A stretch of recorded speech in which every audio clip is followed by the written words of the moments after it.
Halo teman-teman Bahas Saham, kembali lagi dengan channel Bahas Saham. Untuk kesempatan kali ini saya akan mencoba membahas emiten gudang garam. Kenapa saya memasukkan emiten ini ke dalam watchlist? Nanti akan saya jelaskan dari bagian fundamental maupun bagian teknikalnya. Nah, pada saat saya membuat video ini, emiten ini berada di harga 21.425 per lembar sahamnya.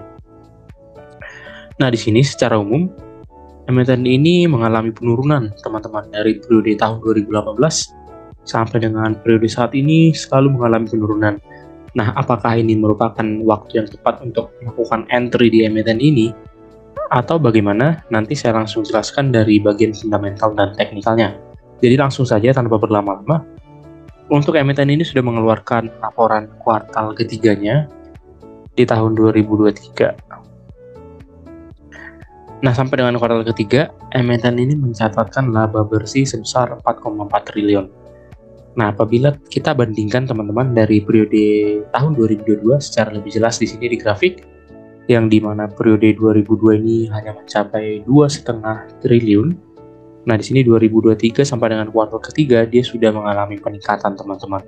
Nah, saya juga kurang tahu pasti apakah ini diakibatkan cukai yang tidak mengalami peningkatan signifikan di tahun 2023 atau bagaimana. Tapi yang jelas untuk cukai sendiri, saya rasa masih tetap naik di tahun 2023, tapi memang kenaikannya tidak sesignifikan dari periode-periode sebelumnya. Nah, di sini sebenarnya sudah terlihat signifikansi kenaikan labanya dibandingkan dengan periode yang sama di tahun 2022, teman-teman. Padahal ini masih di kuartal ketiga. Nanti kita akan lihat di kuartal keempat sejauh mana perbedaannya dengan tahun 2022. Nah, peningkatan laba bersih ini dari pos-pos mana saja? Saya langsung saja laporan keuangannya, teman-teman. Sampai dengan per September, 30 September kuartal ketiga, di sini terlihat untuk pendapatan emiten ini mencapai 81 triliun ya, teman-teman. Nah, sebenarnya apabila kita bandingkan per kuartal dalam tahun yang berbeda, nah di tahun 2022 ternyata emiten ini mencatatkan pendapatan yang malah lebih besar, teman-teman. Nah, berarti kita lihat dari biaya pokok penjualannya, di sini terlihat bahwasanya dari biaya penjualan terlihat penurunan yang signifikan dari tahun 2022. Nah, ini merupakan pos yang menjadi faktor terbesar kenaikan dari labanya. Walaupun memang secara umum pendapatannya menurun, tapi apabila kita lihat dari biaya pokok penjualannya terlihat menurun signifikan, yang artinya akan berpengaruh positif terhadap peningkatan labanya. Nah, artinya di sini satu hal berarti emiten ini semakin efisien, teman-teman, dalam melakukan penjualannya. Nah, saya rasa terlihat dari biaya pokok penjualan saja yang mengalami perubahan signifikan, teman-teman, yang berpengaruh terhadap peningkatan labanya. Yang artinya memang emiten ini semakin efisien dalam mengelola kinerjanya. Walaupun memang bisa menjadi faktor pertimbangan kita juga selaku investor untuk melihat dari sisi pendapatannya sebenarnya belum mengalami peningkatan signifikan dari periode sebelumnya, teman-teman. Baik, kita lanjutkan. Kemudian dari sisi ekuitas, di sini terlihat meningkat 3% dari periode tahun 2022 yang mencapai 57 miliar, meningkat kurang lebih 2,5 miliar, di sini 2,5 triliun maksud saya, sehingga mencapai 60 triliun untuk ekuitasnya. Nah, dari data laba tadi terlihat di sini EPS-nya mencapai angka 3.089 disetahunkan, teman-teman. Nah, dibandingkan dengan periode-periode sebelumnya dari tahun 2021 dan 2022, sebenarnya emiten ini sudah melampaui performa dari 2021 atau bahkan 2022, teman-teman, sangat jauh melebihi. Nah, ini merupakan pertanda apakah emiten ini sebenarnya sudah mulai berangsur pulih dari sisi performance-nya, teman-teman. Kemudian dari saham beredarnya tetap sama, yaitu 1,9 miliar lembar. Kemudian lanjut ke bagian utangnya, di sini utangnya mencapai angka 26 triliun. Secara grafik, memang utangnya terlihat meningkat tahun 2021 kemudian di tahun 2022, dan penurunan terjadi di tahun 2023. Nah, ini kemungkinan besar diakibatkan oleh utang cukai terhadap pembayaran cukainya. Nah, kalau kita lihat dari laporan keuangan, dari sisi liabilitas, seperti yang saya sebutkan tadi, ini didominasi oleh utang cukai, PPN, dan pajak rokok yang mencapai 11 triliun, teman-teman. Sama dengan periode sebelumnya juga, utang cukai, PPN, dan pajak rokok ini mencapai angka yang signifikan juga, mencapai 16 triliun. Baik, kita lanjutkan kembali ke bagian penambahan kasnya. Ternyata sampai dengan kuartal ketiga, emiten ini mencatatkan penurunan kas sebesar 142 miliar. Dan posisi kas pada akhir periode di kuartal ketiga itu mencapai 3,5 triliun. Yang bisa dikatakan cukup lumayan kondisinya. Nah, dari data utang tadi, di sini dapat untuk utangnya itu mencapai 0,44 apabila dibandingkan dengan total kasnya, yang artinya untuk risiko likuiditas juga sangat kecil terjadi di emiten gudang garam ini, teman-teman. Nah, kemudian kita lihat dari sisi ROE-nya. Di sini ROE-nya mencapai angka 9,9. Nah, memang apabila dibandingkan dari tahun 2021 dan 2022, ini sudah meningkat signifikan, teman-teman. Tapi hal yang perlu menjadi concern kita, apabila kita lihat dari tahun 2018, dulunya emiten ini mampu menghasilkan ROE sebesar di atas 10%. Di sini terlihat 17, bahkan di 2009 mencapai 21, tapi menurun kembali tahun 2020 menjadi 13, teman-teman.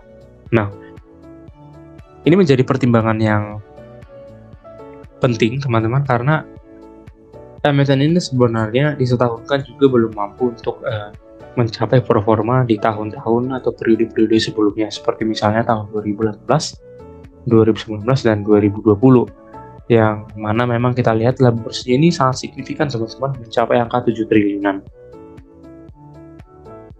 Nah, mungkin ini bisa menjadi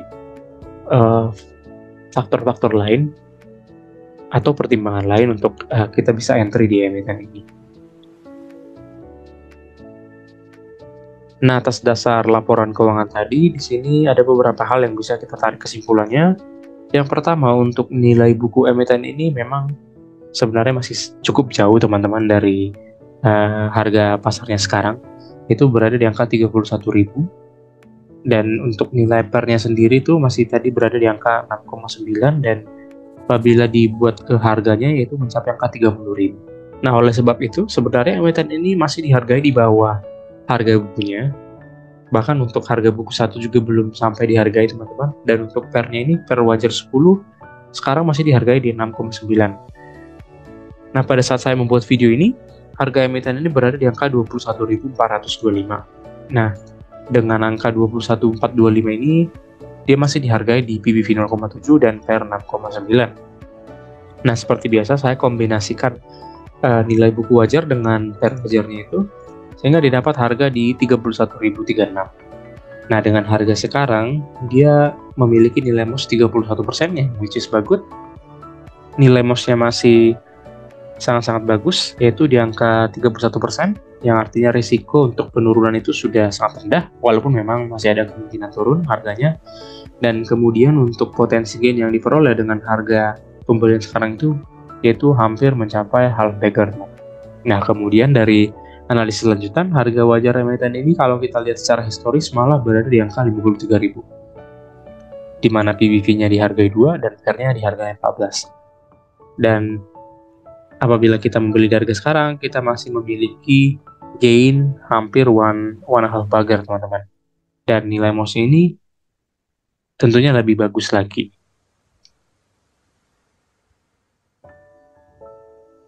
Nah, kemudian dari sisi teknikal, di sini sebenarnya emiten ini sudah mengalami penurunan yang cukup tinggi, teman-teman.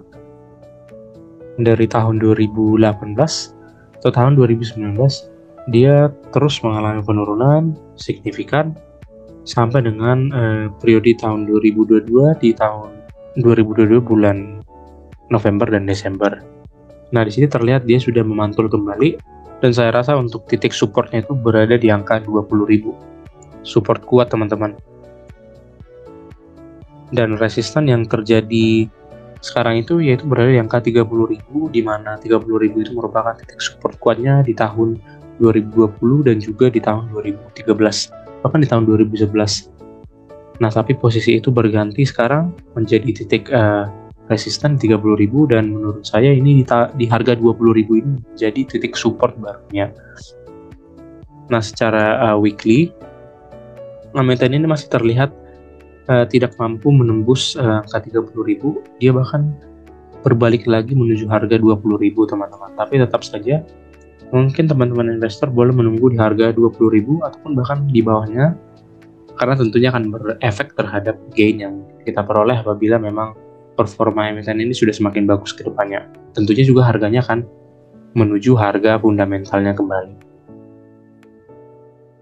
Baik dari sisi sentimen positifnya atau dari informasi media, di sini terlihat untuk emiten ini sebenarnya memiliki proses bisnis baru, bukan hanya di bidang rokok ya teman-teman. Emiten ini juga memiliki bandara dan juga merambah ke proyek-proyek tol, yang di sini terlihat adanya proyek tol Kediri sampai dengan Tulungagung 10 triliun. Nah, mungkin dari sini emiten ini mungkin akan mendapatkan penghasilan tambahan, tapi mungkin tidak sesignifikan dari proses bisnis utamanya atau core bisnisnya, yaitu di bidang rokok teman-teman. Nah, kemudian untuk sentimen barunya, emiten ini rajin memberikan dividen. Sampai dengan pada saat video ini dibuat, emiten ini mendapatkan angka dividen yield sebesar 5,6% apabila dia membagikan dividen yang sama dengan periode sebelumnya. Tapi tadi kita sudah perhatikan bersama untuk kinerja di tahun ini tentunya lebih besar dari periode tahun 2022. Nah, apabila nanti membagikan dividen, kemungkinan besar akan meningkat di atas angka 5,6 seperti sekarang. Nah, ini apabila dibandingkan dengan emiten satunya, yaitu HM Sampurna, saya rasa saya tetap akan memilih Gudang Garam, karena tadi untuk nilai bukunya itu masih dihargai di bawah harga wajar, bahkan belum sampai buku 1 teman-teman. Nah, ini yang membuat saya lebih tertarik membahas Gudang Garam daripada HM Sampurna. Kita tahu HM Sampurna dia sudah jauh di atas harga bukunya dan juga PER-nya jauh di atas angka 10. Nah, ternyata untuk Gudang Garam sendiri ini masih selalu dihargai di bawah nilai bukunya dan juga nilai bawah PER wajarnya. Ini yang membuat saya lebih tertarik melihat potensi dari emiten ini yang lebih besar dibandingkan dengan potensi dari HM Sampurna. Baik teman-teman, mungkin sekian pembahasan mengenai emiten Gudang Garam. Apabila teman-teman memiliki komentar, boleh di komen di kolom komentar. Jangan lupa klik like dan subscribe untuk kemajuan channel ini. Terima kasih.